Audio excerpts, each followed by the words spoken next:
বাড়ির খাবার রুচছে না বলে যে নিজের বরের কাছে হাত পাতে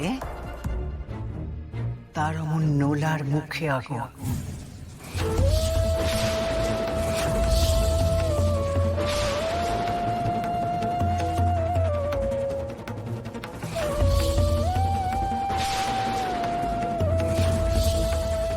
হ্যাঁ কৃষ্ণ, অদিতি এত বৈষ্ণব বাড়ির বউ নয়। ও ছোট থেকে কোনোদিনও মুড়ি খেয়েছে কিনা সেটাতেও সন্দেহ আছে। ওর এই যাওয়ার মধ্যে তো কোনো ভুল নেই, কিন্তু এই কথাটা আমি মাকে কি করে বোঝাবো? মা, আপনি আমায় খাওয়া নিয়ে খোঁটা দিলেন? হ্যাঁ দিলাম, কারণ তুমি দিতে বাধ্য করলে। না মা, আজকে আমার কাছে টাকা নেই বলে আপনি আমাকে এই কথাটা বলতে পারলেন? আচ্ছা, যখন আমার স্মৃতি ছিল, আমার সবকিছু মনে ছিল, তখনও কি আপনারা সবাই আমার সাথে এরকম বিহেভ করতেন?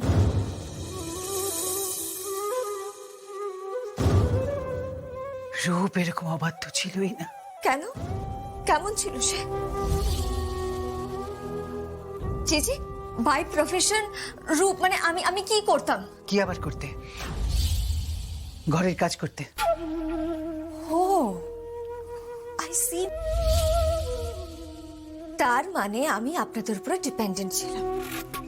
বেশ, ঠিক আছে, আমি আর এখন থেকে আপনাদের উপরে ডিপেন্ডেন্ট থাকবো না, আর আপনার ছেলের কাছে হাত পেতে টাকাও চাইবো না।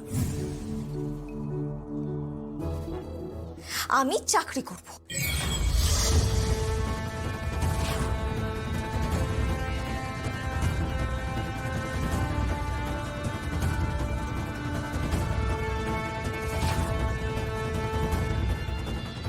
গোরা, ওকে বলে দে এ বাড়ির বউরা কখনো চাকরি করে না।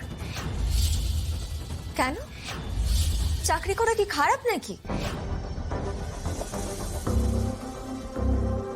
হাজার হাজার মানুষ, কত কত মানুষ চাকরি করছে। তাছাড়া মেয়েরা চাকরি না করলে নিজের পায়ে দাঁড়াবে কি করে?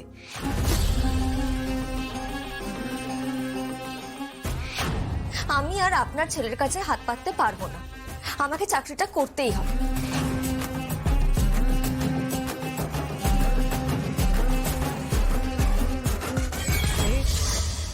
গ্র্যান্ডপা, তুমি বলো আমি কি কিছু ভুল বলছি? I really want to do job. না দিদি ভাই, হ্যাঁ বাথরুম করার অনুমতি আমি তোমাকে দিয়েছি, কিন্তু তোমার এই আবদারে আমি সায় দিতে পারবো না।